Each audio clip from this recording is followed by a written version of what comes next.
పరమాత్ముడు సాగరంలో నిద్రపోతున్నా, భౌతిక శరీరంలో మేలుకుంటున్నా, నేను ఎప్పుడు ఆయనతోనే ఉన్నాను. ఆ సర్వోత్కృష్టమైన ఆనందాన్ని ప్రపంచంలో పొందలేము. కానీ ఆయన్ని అన్వేషించడానికి మనం అడవులకు పోనక్కర్లేదు. ఈ రోజువారీ జీవితంలో అంతర్మౌనం అనే గుహలో ఆయన్ని కనుక్కోవచ్చు. దేన్ని వదలవచ్చు. అబ్బో ఇది చాలా కష్టం, మనవర్త ఎక్కడ ఇదిలే అనే ఊరు అనుకోవచ్చులా. అన్నీ అందరూ ఎలా చేస్తున్నారో అన్ని కార్యక్రమాలు చేసుకోవచ్చు. అప్పుడప్పుడు మౌనంగా మనలో మనమే మునక వేసి అక్కడే ఉండిపోతే బయట లేకుండా ఉండిపోతే అదే అన్వేషణ.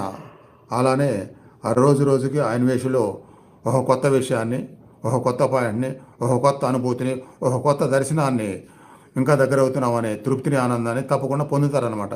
ఆ రెగ్యులర్ సాధకులకి తప్పకుండా అదే జరిగిద్ది. వినాలి, సాధన చేయాలి, వినాలి, సాధన చేయాలి.